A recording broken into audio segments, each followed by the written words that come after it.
Buong kapuluan, ganap ng 2 minuto, makalipas ang alas 11 ng gabi. RH Rapido Hataw Balita.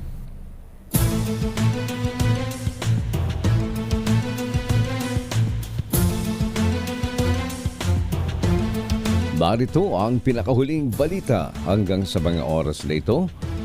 Simula po ngayong Marso ay tataas na sa 500 piso ang buwanang limit sa diskwento na makukuha ng senior citizens at persons with disabilities sa pagbili ng grocery at iba pang prime commodities tulad ng bigas, itlog, tinapay at iba pa. Ayon kay Speaker Ferdinand Martin Romualdez, nakipagpulong na ang mga opisyal sa Department of Trade and Industry sa pamumuno ni Yuse Carolina Sanchez kay Speaker Romualdez upang ipaalam na sumusuporta sila sa suhestyon ng leader ng Kongreso na itaas ang limit sa diskwento ng seniors at PWDs. Daon na rito, hiniling ni Speaker Romualdez ang pagtataas sa 5% diskwento para na rin sa kapakinabangan ng ating mga kababayan. Sinabi ni Speaker Romualdez na ang anunsyo kaugnay ng pagtataas ng discount limit sa 125 pesos kada linggo o 500 piso kada buwan ay sumunod sa ginawang paglagda ni Pangulong Ferdinand Marcos sa bagong batas kung saan ang mga Pilipino na magdiriwang ng kanilang ika-80, 85, 70 at 75 kaarawan ay makakatanggap ng tig 10,000 pesos. Sinabi pa ng mambabatas na ang administrasyon ni PBBM ay patuloy na naghanap ng mga paraan para mapagaan ang pasalin sa buhay ng bawat Pilipino at nakikipag-ugnayan ang liderato ng Kamara sa Pangulo upang matupad ang pagnanais nito na magkaroon ng malasakit at pantay na lipunan. Bagamat nasa proseso pa ang konsultasyon, sinabi ni Sanchez na inaasahan na maipapatupad ang pagtataas sa buwan ng discount limit sa buwan ng Marso.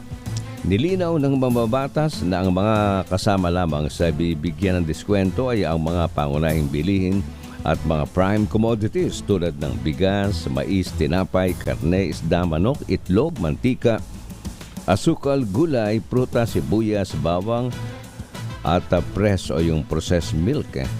Maliban sa mga medical grade milk at mga manufactured goods tulad ng processed meat, sardinas at corned beef, pero hindi kasali ang mga premium brands.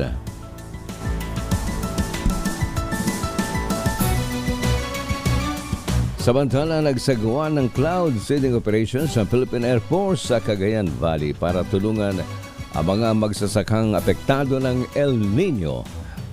Ayon kay PAF spokesperson Colonel Maria Consuelo Castillo, unang isinagawa ang cloud seeding noong Pebrero 25 katubang ang Department of Agriculture, Region 2 at Bureau of Soils and Water Management.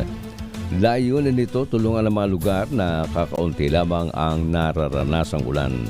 Sinabi naman ni Castillo, matagumpay na naisagawa ang cloud seeding operation sa Southern Cagayan at Northern Isabela.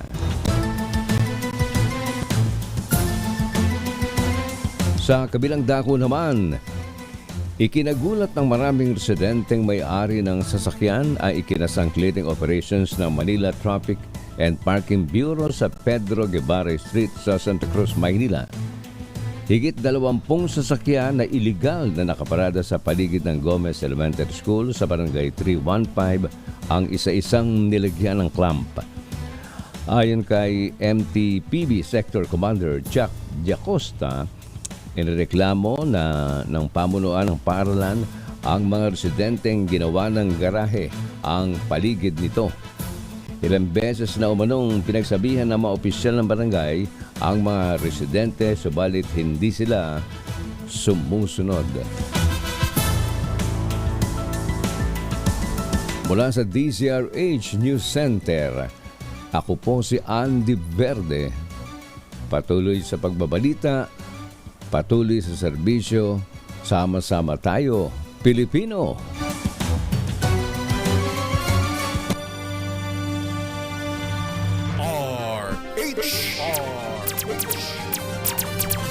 Kalipas ang alas 12 ng hating gabi.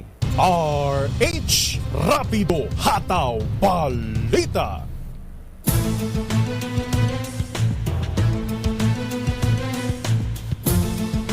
Narito ang pinakahuling balita hanggang sa mga oras na ito.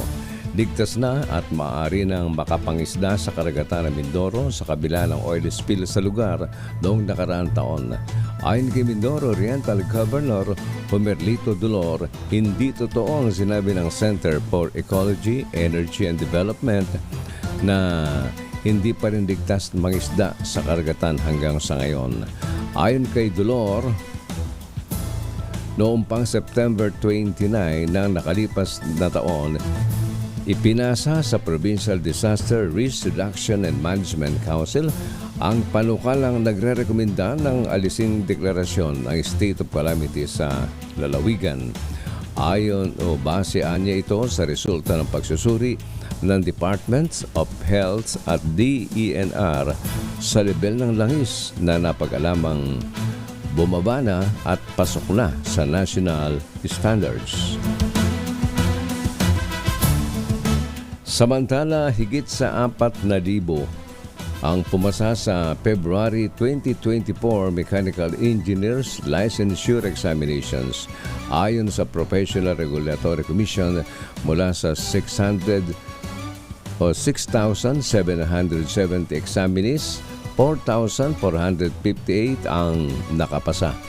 Nanguna naman sa top-notcher si Ray Arcabal ng University of Mindanao, Davao City, na sinusundan naman ni Brian Balancia mula naman sa St. Louis University.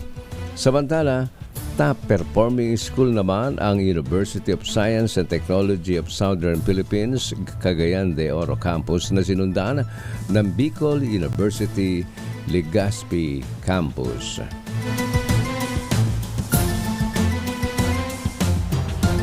Mula sa DZRH News Center, ako po si Andy Verde.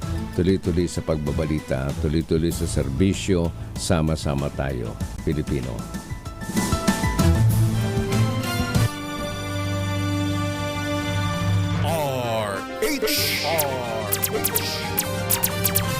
Kapuluan, ganap ng 5 minuto, makalipas ang alauna. RH Rapido Hataw Balita.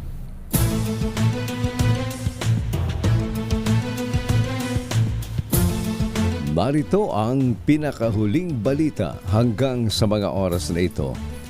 Ipagbabawal na ang electric bikes at e-trikes sa lahat ng mga pangunahing lansangan sa Metro Manila.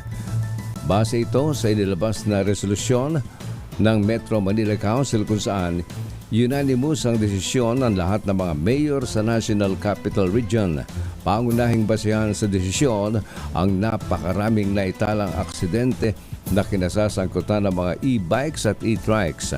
Ayon sa MMDA, inaasahang buwan pa ng Abril gagawin ang implementasyon nito dahil inilalatag pa ang unified regulations at magsasagawa muna ng information dissemination para sa nasabing panukala. Samantala, good news sa mga senior citizens at PWDs o persons with disability. Itinaas na sa 500 piso ang kanilang matatanggap na monthly grocery discount simula sa susunod na buwan. Sa kasalukuyan ay 260 ang buwanang diskwento ng mga senior citizen at PWDs. Ayon kay Romualdez, nakapagpulong na siya kagabi sa mga opisyal ng Department of Trade and Industry at pumayag na umano ang ito sa kanyang request na dagdagan ng diskwento. Sinabi ni DTI Undersecretary Carolina Sanchez, sakop ng discount ang basic at prime commodities gaya ng bigas, tinapay, karne, itlog, mantika, asukal at iba pa. Kabilang din dito ang manufactured goods gaya ng processed meat, sardinas at corned beef, mantika, asukal at iba pa. Kabilang din dito ang mga manufactured goods gaya ng processed meat, sardinas, corned beef pati na rin ang cake at pastries. Bukod sa mga pagkain, pwede rin daw magamit ang diskwento sa basic construction supplies. Mula sa DZRH News Center, Andy Verde, tuloy-tuloy sa pagbabalita, tuloy-tuloy sa serbisyo.